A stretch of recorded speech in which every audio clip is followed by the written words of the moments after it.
Welcome to the Haunted Road Trip Show, where we bring you powerful conversations, insights, and exciting site investigations that reveal the paranormal world in a way you've never seen before. Now, prepare to have your thirst for curiosity satisfied. Okay, welcome. Hey, y'all. Welcome back to Haunted Road Trip Show. I am your absolutely delighted host, Tracy St. Croix. And I'm delighted because I got this far to have a podcast, and B, people keep tuning in and people keep coming on. So I'm like, all right with it. Today, we have Jillie Maria with us. And she is a fabulous, not only is she a psychic medium, but she does a lot of work in the transformational community with Reiki, with Akashic records, soul alignments, all the goody stuff that we love to look at as our woo-woo selves expand on here. And I'm so happy to have her. Welcome, Jillie. Thank you for having me. Yes, on here. Tell us about yourself. So you've got you've got a quite illustrious resume already. So I started my journey with, if you told me 10 years ago, 11 years ago, 15 years ago, I'd be doing this now, I would have laughed in your face. I always wanted to be an entrepreneur. I always wanted to work for myself. Looking back on my journey now, I've been a medium my whole life. I've been intuitive my whole life, but I grew up Catholic. And I grew up in a space where that was not a thing. And I wouldn't say it was like ever, like some people grow up in spaces where, Christian spaces where it's poo-pooed or it is shamed or whatever. And it never was, because I didn't know what it was and they didn't know what it was. And so it wasn't something that was like, you're going to hell, or no, none of that. But I started giving intuitive advice to my friends in like 2013, 2014. And they started saying, hey, I want to pay you for this. Like, you're really spot on. And I was like, okay. And I was a virtual assistant at the time. And again, never thought I would be, if you told me then that I'd be here now, no. But I've always liked helping people. And I was invited to a group in 2014 on Facebook, back when those were brand new. Right. And you were actually allowed to have a community and communicate and be social on social media, unlike today. And I joined this group for a friend of mine to help her boost her numbers. And this woman did a live in the Akashic records, and I was fascinated. And she said, throw your question in the comments and I will get to as many as I can. This woman did not know me from Adam, and she was dead on in answering my question. Wow. My jaw. Right. So of course I did what I do, and I start researching the Akashic records and whatever. And then I think, what if I could become certified in the Akashic records and I could get answers for myself? Yeah. So, and then my logical brain went into, no, that has to be a fluke. So a couple weeks later, another different woman did an Akashic Records live, and I hopped on her live and asked the question. And again, bang on. And so then I was really into hyperdrive, like, oh, what if I learned about the Akashic Records and I could do this for myself? Yeah. And when I got certified, I didn't get certified for anybody other than, again, like, I wanted to be able to ask my own questions and not have to wait for a live. Yeah. And it quickly snowballed into the Akashic Records, Reiki, crystals. My intuition, every time I signed up for a course, my intuition went through the roof, like something else happened. Yeah. The craziness of that, long story short, I signed up for a course, and I think it even might have been the Akashic Records course. And it was like, because I'm I used to be, trying not to be anymore, a last minute kind of girl. I was signing up at like 15 minutes to midnight until the opportunity to get the special pricing ended. And as soon as I hit the send button to sign up, all of a sudden, it was a Friday night, and I all of a sudden hear like a loud party outside my door. Long story short, there was no loud party. In fact, there was nobody at all. And yet I had heard this partying, and my brain was like having a whole story about like, I got to go yell at people, blah, blah, blah.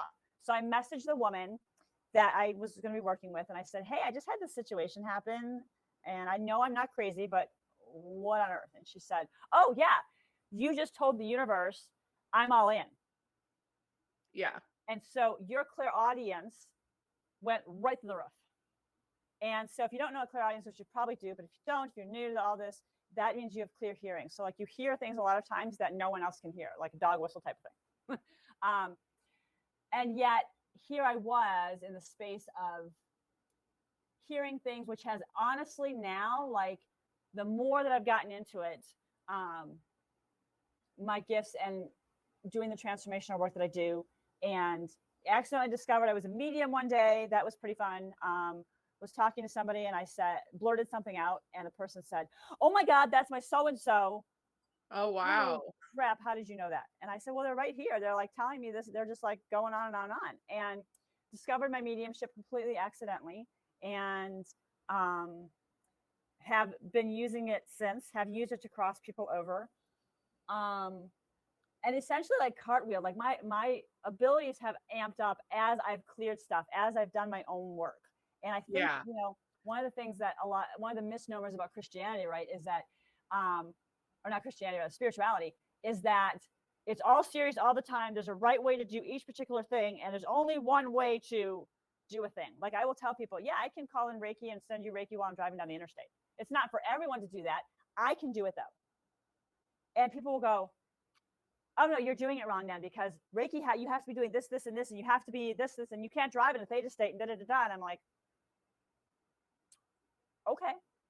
But who says you have to send energy in a theta state? Exactly. And I think that's the thing, is that like this one person unfriended me and blocked me, and then which was hysterical. I didn't even know. I didn't pay attention. I mean, I have like 1,200 people on Facebook, and I pay zero attention. If you unfriend me, I will not know for like weeks later, if I ever know. I don't care. And love you, but I'm not that obsessed and attached to my numbers. Exactly. Bye-bye now. But one of my friends had reached out to me, and she said, are you friends with so-and-so? And I said, name is familiar. And she goes, well, she's talking about you in her group. And so she screenshot and she's sending me all the stuff. And I go, oh, okay. And I said, could you kindly tell her to shut up since she's blocked me and whatever? I said, could you just kindly tell her if she has something to say to me, she can unblock me and say it to my face. It was like, and then all of a sudden everything disappeared. And it was like, okay. But again, you know. So you grew up with Christianity, but you didn't grow up with it being shoved down your throat. Correct. So that kind of made it easier when you kind of came into this world and that's very typical for those who are listening. Once you kind of put your toe in the water, you know, all of a sudden you're waist deep in all of it, because you're so curious and you are allowing that inner child to play and to be curious and to have fun in places and spaces that you might not have for decades or ever. Yes. And a lot of things all of a sudden make sense too.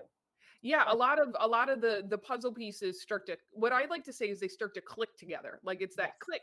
Oh, and that's what I was doing.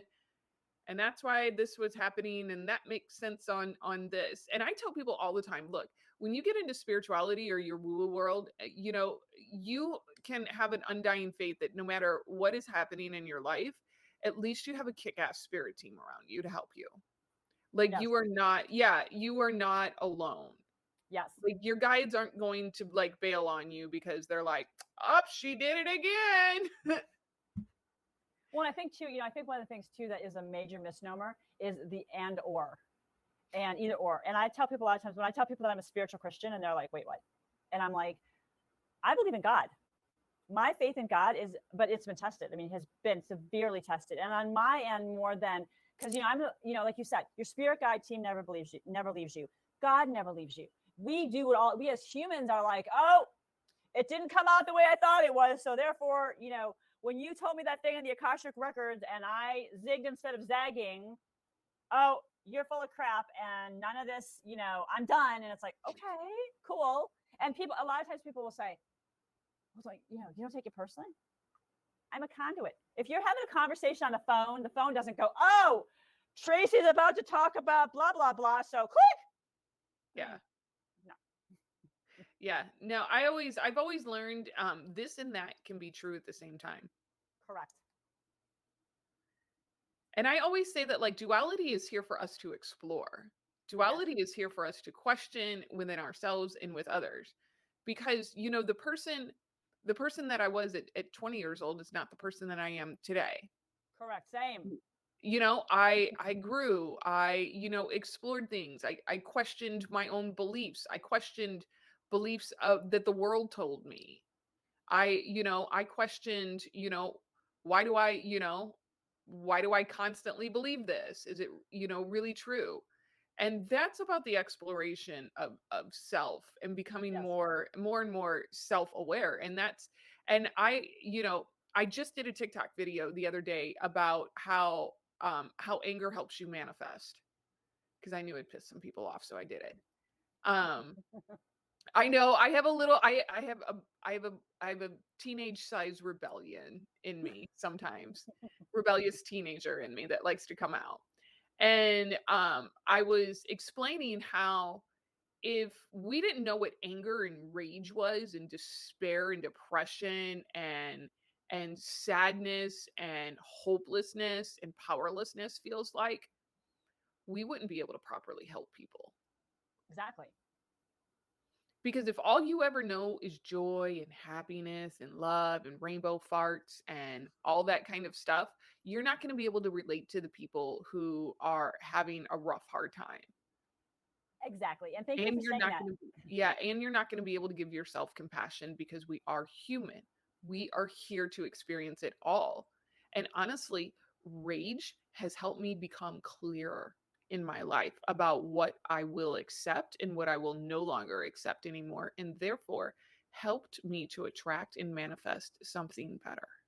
Well, I think too, that's a really important point. And I think too, you're not going to start your journey if you're happy and high vibe all the time. You're going to start your journey when you're full, you're sick of your own shit. I mean, Yeah. people got to get to a point where, and I'll tell people, and I've said to people before, you're not sick of your own crap yet. You're not sick enough of your own bullshit yet. You're still buying your own bullshit. You're still buying your victimhood story. You're still getting attention, money, opportunities, something from your story. Otherwise, you wouldn't be telling it. And it's so interesting how often people will say, "Oh, that's not true," and I'll say, "Oh, okay. The hell it isn't. Ask an addict why they quit drinking.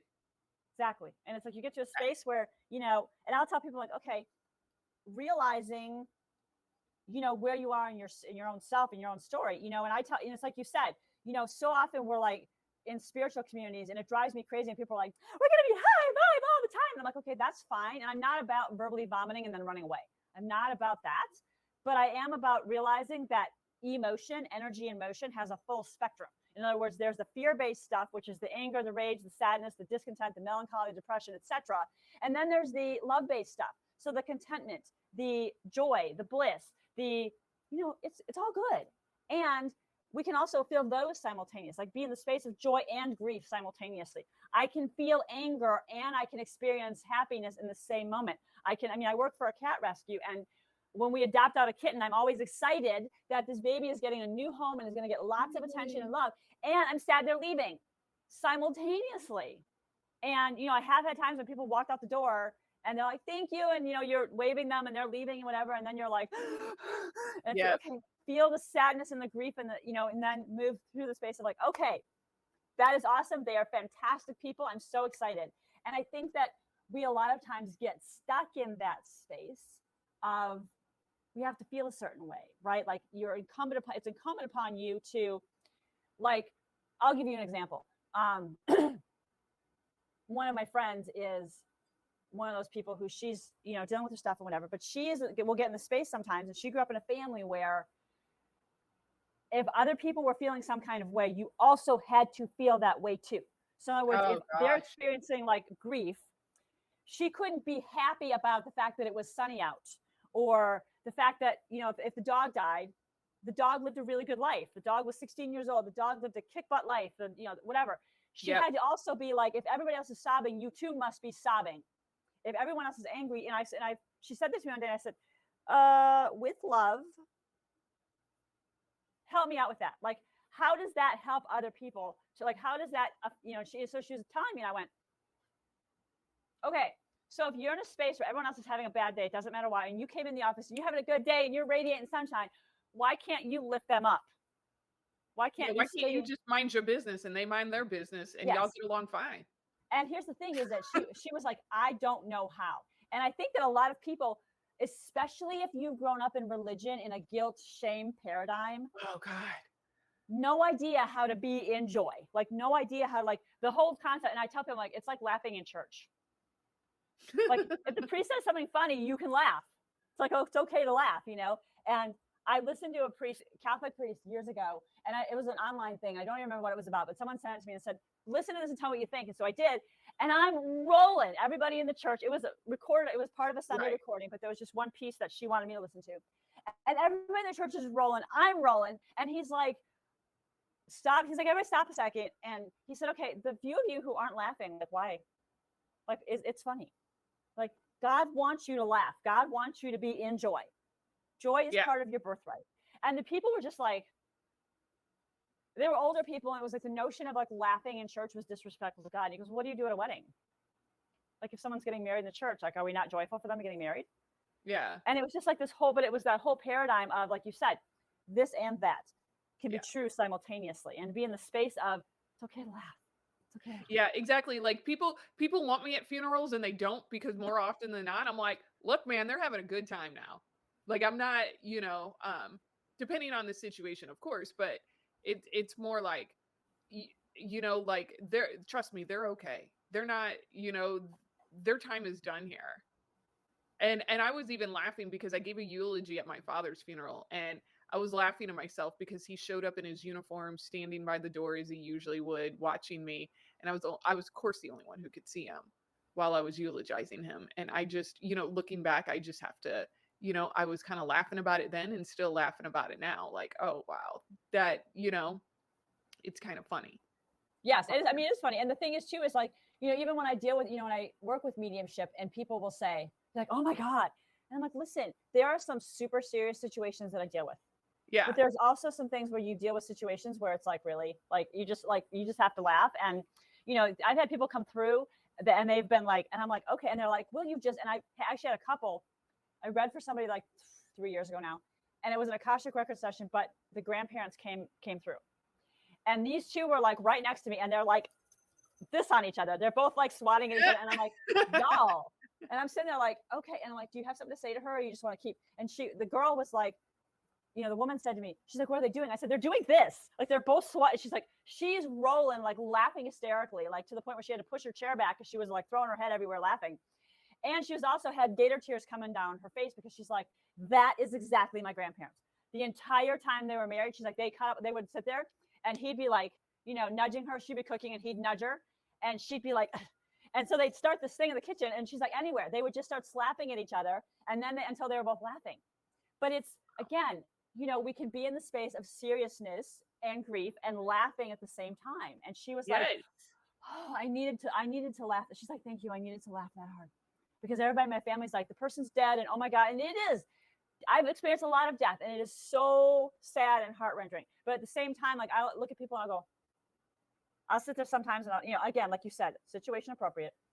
Well, they're not here anymore to see this shit show. So they got the long end of the stick. You're doing all right. Speaking of mediumship and ghost stories, I heard a rumor that you've had some experiences down island with a woman spirit. Yes. Time collapsing timelines. Like, I want to hear the full tea on this because I love a good Caribbean ghost story. Spill it. So happy to. So I was in St. John, USVI. Yeah, and if you've never been there, y'all, you got to go to St. Somewhere. It's gorgeous. And so we went to this area that was closed and close to the public because it had been hit hard by it had been hit by hurricanes. And so my stepdad and I were like, we can hike it. Okay, cool, we can hike it. So we hiked out, and these ruins are hundreds of years old, so the hurricanes didn't do crap to them. But anyway, so we're at ruins now. We're at ruins, and I walked out, and I'm fascinated by historic houses, old houses, ruins, all of it. Completely fascinated. I love to touch things and get the whole story, and be a house medium as well, and get the story from the walls. And let's talk. And so I'm standing on this wooden staircase, and I'm just looking, you know, and I'm just like, just standing there. It's all grass at this point, and just like the stone and the the shell mortar, and it's like probably 200, 300 years old at this point. And I feel this woman, like I feel someone tug on me, and there's nobody around but my stepdad, and I don't know where he is. Right. And I feel this like, come with me. I'm like, okay. I'm getting like Outlander vibes here. Like, are you touching stones? Are you hearing the buzzing? So yeah, so I'm like sitting there, I'm like, okay.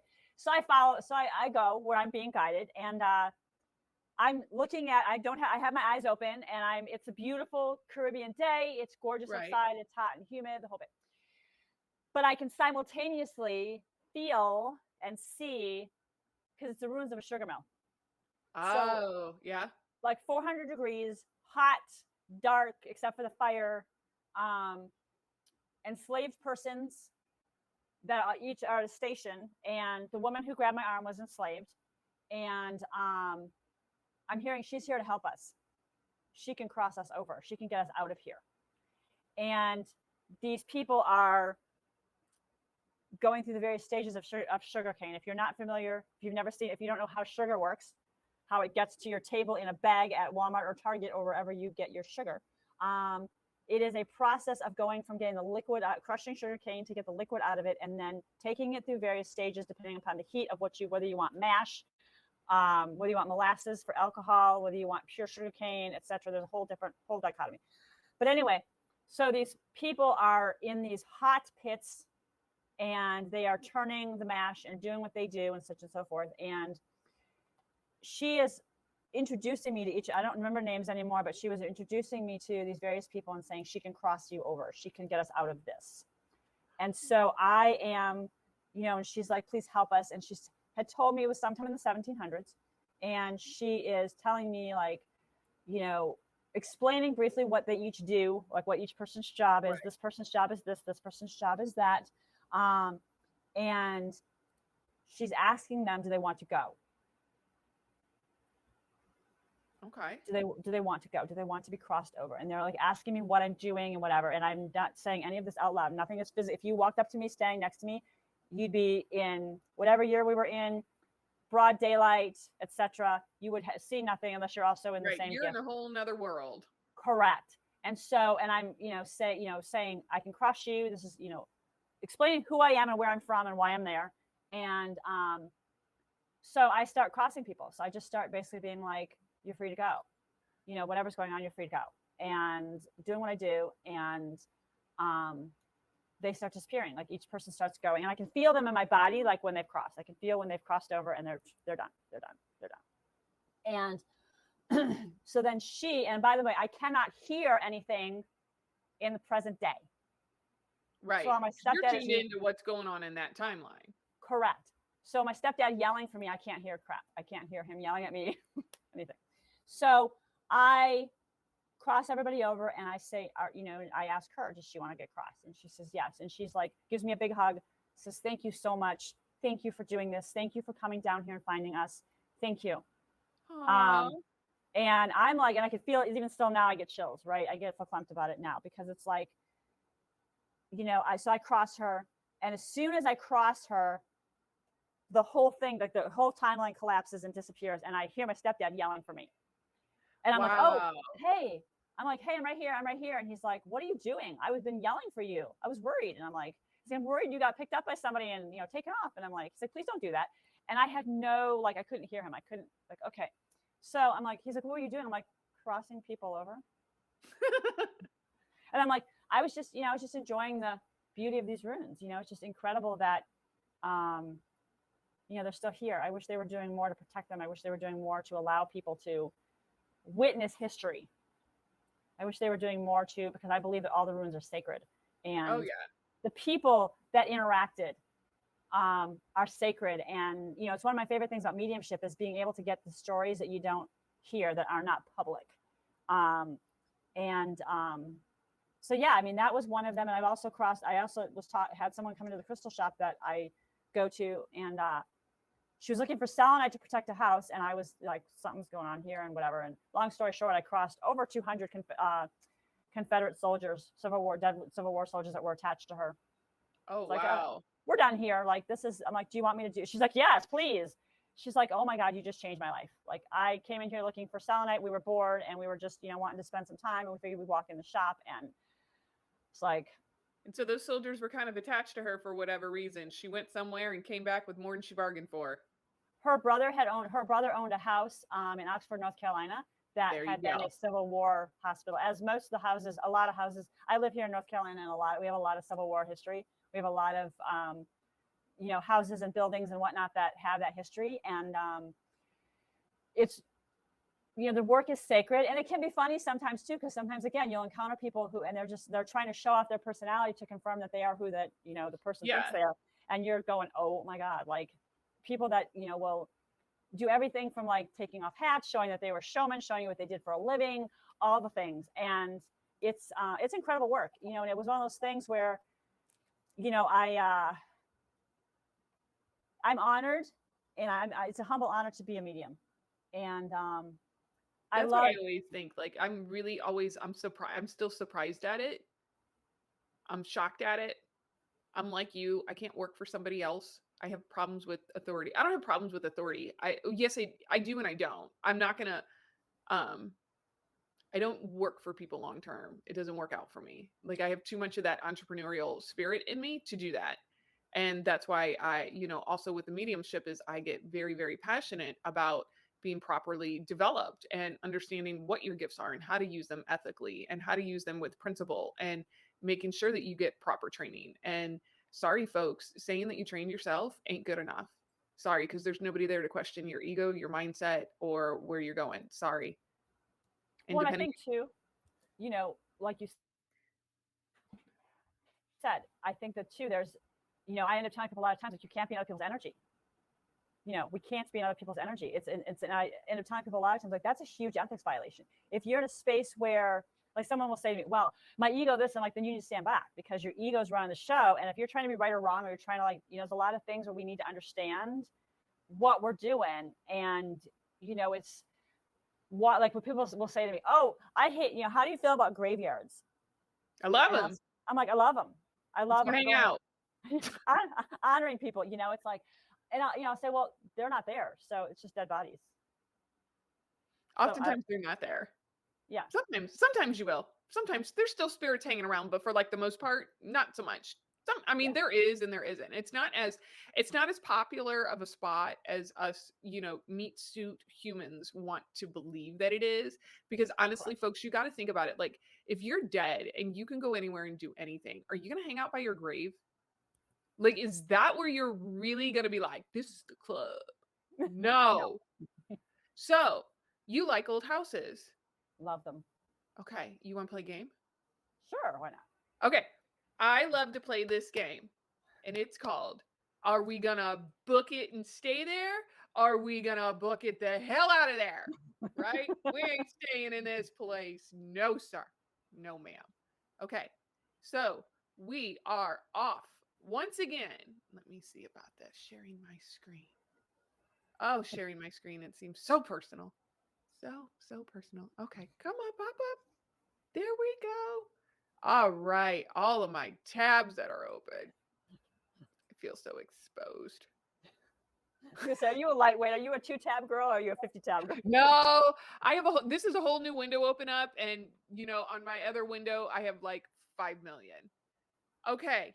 So we are on one of my favorite Instagram pages called Cheap Old Houses. Are you familiar with this? Okay. Folks, we are in Delta, Utah. Okay. Don't ask me to point it out on a map. All right. We are. When I first looked at this, and I only looked at the cover page because I said, oh my God, is this like a tiny prison? Jesus Christ, what is this? It says historic, discreet, and I had to read that a few times because I was like, desert school? Discreet school house for sale. And you guys, this looks like a small prison or like larger bank from like the early 1900s. It's all stone, little bit of these pointed tops on it. Says this property is one of a kind, and yes, it is. It was zoned residential and was in the process of being zoned for commercial before the current owners purchased the property. Sitting on 1.4 acres, there's so much room for opportunity. Ask about seller financing, 20% down, 5% interest, 3 to 4 year balloon rate. Are you out of your mind? We don't care about that. It's only 95,000. I'm going to go in. I'm going in. I'm in. I'm in. There's a spooky basement cellar on the side. All right, I'm in for this. All right. I don't know. Those floors, I don't know. I might fall through there. But this definitely does scream schoolhouse here. Yes. Oh. Wow. So my question is, like, there's only a toilet and one sink. So is this like the teacher's bathroom? Because that's confusing in what's supposed to be a schoolhouse. It looks like someone started. It looks like it was Started. I'm hearing the word parsonage, but I'm also getting the notion that they started reno and they got in too deep and they realized it was going to be a money pit, like happens so often with old houses, and they went, you know what? Like they had one intention for it to make it an Airbnb or something, and then it was like, but it's like I would want to tear out the walls, to be honest with you. I need to know. Like these walls, this doesn't even look, this honestly, when I look at this and I feel this, I felt like this could be a part of an old classroom or something at one point, because this does not feel bathroom. No, not at all. It's too like helter skelter. Yeah, it's too weird. Hold on, let me make sure I didn't. Okay, now that, okay, yeah, see, the literally, I'm going to assume the roof is being held up, is being held up by that. That's not a good sign. There could be asbestos all around this. Very easily, but it also looks like it's less the roof, if you will, and more like rafters with a rafter, or it's got some sort of leak going on. To tear it out like that, you definitely have termites, ma'am. I don't know much about Utah, but I don't think they have termites up in Utah. If you have that anywhere south of the Mason-Dixon, yes. Oh my God. But this, this looks like it used to be parceled out classrooms here. Which I don't, I get a lot of ringing bells in my ears, school bells here. Same photo, different angle on that. Yeah. I think you got some rats or some cats or something up there, ma'am, going on there. Also looks like wow. Some land. That is okay. That looks like that used to be an old stove. Is somebody changing behind there? It's my studio apartment back there. I don't get the heebie-jeebies from this place. Not at all. But I also want to say with that is a huge piece of land. I would not go in here because something about this place says I would have to go in here and I would have to investigate for a longer period of time, because it just feels so out of place and wonky here. It feels like somebody wanted extreme privacy, and it feels like someone was eclectic in their taste, is what it feels like. Yes. And this, I mean, if you're into this kind of stuff, I would say save it. You could do a whole lot of cool stuff with it, but like, I'm not booking it. I'm booking it out of there. Like the ceiling could fall, something could touch me in the middle of the night. I could fall, through the flooring, or the ceiling could fall on me. I drive past houses that they're like halfway collapsed, and I'm like, as long as I wasn't by myself so that someone else can call 911 if I fall through a floor, I'm good. Yes. All right, let's do one more quick one. I found this one and I was like, let's do it. Okay. Sydney, Ohio, everybody. Okay. I don't know why this is important, but it says I am floored, all in caps. Oh, looking at this place. Okay. I was like, why is flooring so important? Okay. Let me see. Are you looking for a unique renovated project with historic charm? This lovely home from the 1900s has original details. Oh, elegant woodwork, yada, yada, yada. They have got a long listing for this that I am not going to read through, but you can. We are in Sydney, Ohio. I'm going to go in because I'm curious. And I want to see this tower room because I keep feeling like, I don't know, I got a lot of kid energy from up in that room. Let's go in. Okay. Oh, you're going to tease us with more outside photos. I do like that porch. It's not showing. You're still showing me the old house. It's not showing me the other one, the one from Sydney. Oh, it's not. Okay, share this tab instead. Oh no, here we go. Sorry guys, snafu. We're going to share this tab. Okay. Okay. There we go. Here we are. More outside photos. Needs a new roof. Ooh, look at those floors. I know. Well, whoever took care of this gem took care of this gem on the inside. OMG. Look at those. Oh, those floors those are some sexy floors. Yep. And that polished millwork. Oh my God. The woodwork is unbelievable in this house, you guys. It is polished. It is right. It is tight. I am wanting to stay here. This is giving me England vibes. And I'm all over it. Wow. Okay. Well, it looks like up top, somebody might have had we've got to see what's going on up there. All right. Oh, okay. Got some little nook areas and hidden bookshelves. See, now I want to know if that bookshelf actually, like, you tap it and it goes into a hidden room. That's what I was thinking too. I was like, that could be like hideaway spaces. You know what I'm saying? Like, it could be all kinds. Look at that fireplace. I'm already like unpacking because I want to stay here. This gives me friendly grandma vibes in this house. Yes. And it gives me that she took care of this house immaculately. And it feels like a husband and wife team that absolutely love this. Look at this up top. This wagon wheel architecture. That fretwork is gorgeous. Oh, that fretwork is stunning. Yes. So if you're looking for a spare house, got one here. And it's actually very well taken care of. Now, I would love to sit down and oh, sweet baby Jesus. Hello. That's pretty. Okay. Now somebody I wonder if that's that room I wanted to see on the outside. Wow, that is part of my like dream house, is those curved windows and doors and like a space like this to do maybe seances and readings and meditations. Oh, this is a part of my dream home architecture right here. It's so pretty. I would definitely say and that I am gonna book it there.